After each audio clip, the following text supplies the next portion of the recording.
이날 떨어진 원자 폭탄 위력이 TNT 15,000톤 정도라고 들었는데요. 이게 어느 정도의 위력일까요? 그 폭탄을 떨어뜨린 미국의 B-29가 고도 9,000m에서 폭탄을 투하했는데 투하하자마자 전속력으로 도망을 갑니다. 잘못하면 자신들도 폭발에 휘말릴 테니까. 그렇죠. 그 떨구는 사람들도 이 폭탄이 어마어마하게 큰 위력을 가지고 있는 폭탄이라는 것을 알고는 있었던 거죠. 하지만 구체적으로 어느 정도 파워였는지는 아마 떨어뜨리는 사람들도 몰랐을 거예요. 그런데 이 폭탄이 500m 상공에서 폭발을 했는데 폭발하는 순간에 4,000도에 달하는 열하고 초속 340m에 달하는 폭풍이 지상으로 쏟아져 내린 겁니다. 엄청난 위력이었던 거죠. 4,000도라니까 사실 어느 정도 뜨거운 건지 저는 상상조차 가지 않는데요. 태양의 표면 온도가 6,000도예요. 네. 그러니까 4,000도라는 거는 인간이 일상적인 상황에서는 절대로 경험할 수 없는 엄청난 열입니다. 폭발이 일어나자마자 그 폭심지 근처에 있던 사람들은 그냥 흔적도 없이 바로 녹아 없어졌다고 해요. 엄청나다. 그리고 아까도 말씀드렸듯이 초속 340m라는 엄청난 폭풍이 열과 함께 쏟아져 내리면서 폭심지 직경 3.6km에 이르는 지역은 완전히 그냥 초토화돼 버려요. 이 폭발만으로도 8만 명이라는 사람이 그 자리에서 죽었습니다. 이후에 부상이나 후유증으로 죽은 사람까지 합치면은 원자 폭탄이 직접적인 원인이 돼서 죽은 사람들이 14만에서 16만 명. 와, 진짜 어마어마하네요. 14만 명이라니까. 사람이 그렇게 많이 죽으면 시신을 수습하는 일도 큰일이었을 것 같은데요. 그렇죠. 사실상 수습이 거의 불가능한 상황이었습니다. 아까 말씀드린 목표 지점, 그걸 아이오이 다리라고 부르는데 다리의 양쪽으로 모토야스 강이라는 강이 흘러요. 네. 히로시마 시내에는 여러 갈래의 강이 흐르는데 생존자들의 증언에 따르면은 폭탄이 떨어진 직후에 폭풍이 가시고 난 후에 가봤더니 그 강 전체에 시신이 가득 차 있었다고 합니다. 그러니까 마치 강이나 바다에서 물고기들이 집단 폐사해서 사체들이 수없이 떠있는 그런 광경을 볼 때가 있잖아요. 그런 광경이 실제 히로시마에서 펼쳐졌던 거죠. 시체 바다네요, 말 그대로. 그렇죠. 지옥도가 따로 없었던 겁니다. 그래서 히로시마 사람들 사이에서는 또 이런 얘기가 전해져 내려오는데요. 히로시마 시내에 가면 평화공원이라는 공원이 있습니다. 굉장히 큰 공원인데 여기가 원폭 피해자들을 추모하는 그런 곳이거든요. 그런데 여기가 원자폭탄이 떨어지기 전보다 지형이 1.5m 정도 높아졌대요. 네. 그 이유가 수많은 시신들을 어떻게 다 수습을 할 수가 없어서 그 자리에 땅을 파고 시신들을 다 매장을 했다는 거예요. 그리고서는 그 위에 이제 흙을 덮었기 때문에 지대가 높아졌다는데 그럴 수밖에 없었을 것 같아요. 그래서 그 위에 공원을 만들었기 때문에 이게 사실상 거대한 공동묘지인 겁니다. 거기가. 그렇죠. 일본 정부나 히로시마 시는 뭐 이런 것에 대해서 공식적으로 그렇다 아니다라는 얘기를 하지는 않습니다. 네. 그런데 원폭을 기억하고 있는 좀 나이 드신 분들, 히로시마에서 오래 살았던 분들은 이제 그런 얘기를 하고 있습니다. 여기 히로시마 사진을 보면요. 동처럼 생긴 석조 건물 잔해가 있잖아요. 이건 뭔가요? 그건 원폭돔이라고 불리는 건물인데요. 네네.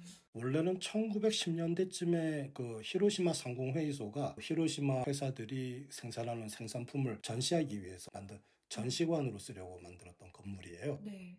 이게 뭐 멀리 체코의 건축가까지 불러서 만들었다고 하니까 당시로서는 꽤나 힘을 줘서 만들었던 건물인데 이게 원폭이 투하되었던 당시에는 이 건물이 재무성 히로시마 출장소 사무실이 있었다고 합니다. 그래서 관공서 건물로 쓰이고 있었는데 폭탄이 터진 시간이 아침이거든요. 출근했던 직원들이 전원이 다 그 자리에서 이제 사망을 했다.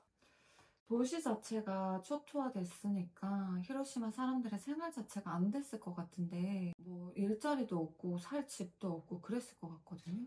예, 그냥 도시 자체가 마비가 되었죠. 당시 히로시마 인구가 35만 명인데 14만 명이 죽었으니까 살아남은 사람들 상당수도 방사능에 피폭이 되어서 뭐 건강한 상태도 아니었고 도시가 정상적으로 돌아갈 수가 없는 뭐 그런 상황이었습니다.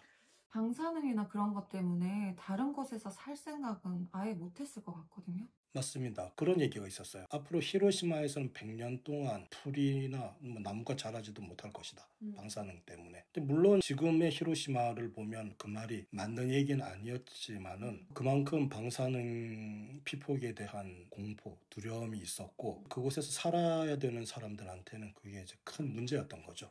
집들도 다 부셔졌을 것 같은데요. 그럼 주거 문제 같은 건 어떻게 해결했을까요? 히로시마는 시내는 평지고 그 뒷부분을 그 산이 둘러싸고 있습니다. 그리고 음. 앞부분은 바다가 있어요. 그래서 원폭을 떨어뜨리기에 딱 좋은 지형이었다. 그런 얘기도 있는데 시내 한복판에서 폭탄이 터졌기 때문에 뭐 중심부는 완전히 파괴가 됐습니다만은 산 너머에 있던 마을들은 그 별로 높은 산은 아니었지만은 폭탄에서 발생한 열하고 폭풍을 그 산이 막아주면서 비교적 피해 없이 그대로 온전하게 살아남아 있는 경우가 많았어요. 그럼 사람들이 그쪽으로 다 이주해서 살았겠네요. 그렇죠. 일단 시내 한복판에는 뭐 집도 없고 사람이 살 수 없으니까 그나마 여유가 좀 있는 사람들은 그 외곽 지역으로 옮겨가지고 살 수 있었는데 이제 문제는 아무것도 가진 것이 없는 사람들이었죠. 네. 이 사람들은 정말 집도 절도 없고 아무것도 없으니까 아무도 살고 싶지 않아 하는 폭심지, 완전히 모든 것이 파괴돼서 아무것도 남지 않은 폭심지 한복판에 판자촌을 짓고서는 거기서 사람들이 살기 시작합니다. 아, 그래서 커다란 빈민가가 형성이 되는데 그거를 원폭 슬럼이라고 불렀어요. 아, 그리고 그 원폭 슬럼에 살았던 상당수의 인구가 제일 조선인, 제일 한국인들이었습니다. 그러면 히로시마에도 제일 조선인들이 많았나요? 아무래도 히로시마가 산업시설이 많은 도시다 보니까 일제강점기 때 많은 조선인들이 징용으로 와 있는 경우가 많았거든요. 최대 14만 명까지 살았던 적이 있다고 그러고 원폭이 떨어졌을 당시에는 10만 명 정도의 조선인들이 살고 있었다고 합니다. 그러면 피폭 피해자들 중에 조선인들도 상당히 많았겠는데요? 그렇죠. 피폭을 당한 사람은 5만 명 정도고 목숨을 잃은 사람이 거의 3만 명에 이르거든요.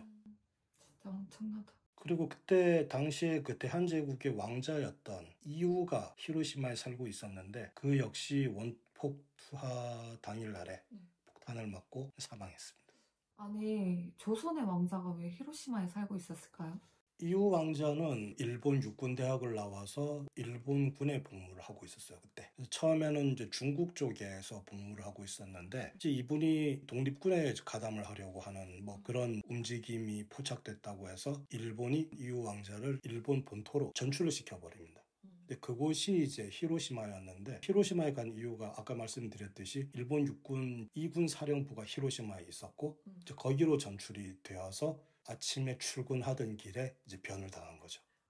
조선인 피해자들에 대한 기록 같은 게 히로시마에 아직 남아있을까요?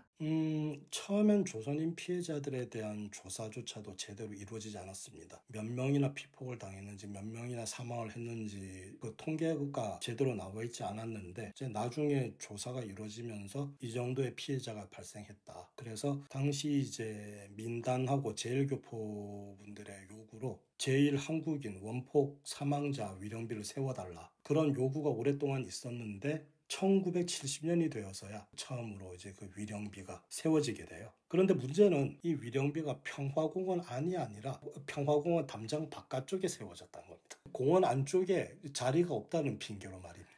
진짜 말도 안 되는 핑계를 대네요. 그렇죠. 이제 말도 안 되는 핑계인데 그래서 추모공원 안쪽으로 이전을 해달라는 요구를 거의 30년 가까이 하게 되는데 그 요구가 받아들여진 게 1999년이에요. 여기서도 참 뭐한 게 관광객들이 평화공원을 방문하면은 그걸 안내하는 가이드들이 있거든요. 네. 평화공원이 워낙 넓은 지역이니까 여기는 어떤 곳이다 어떤 곳이다라는 걸 안내를 하는데 이 사람들이 거의 의도적으로 제일 한국인 사망자 위령비는 안내를 하지 않았다고 합니다. 그러니까 이제 조선인 피해자들이 있었다는 사실 자체를 이제 감추고 싶었던 거죠. 아니 뭐 위령비 하나에서도 한국인 차별 같은 모습을 보인 거네요. 그렇습니다. 그런데 참 히로시마 사람들이 사실 원폭 때문에 같은 일본 사람들한테도 많은 차별을 당하거든요. 그걸 생각하면 이래서는 안 됐던 거죠. 히로시마 사람들이 차별을 당해요?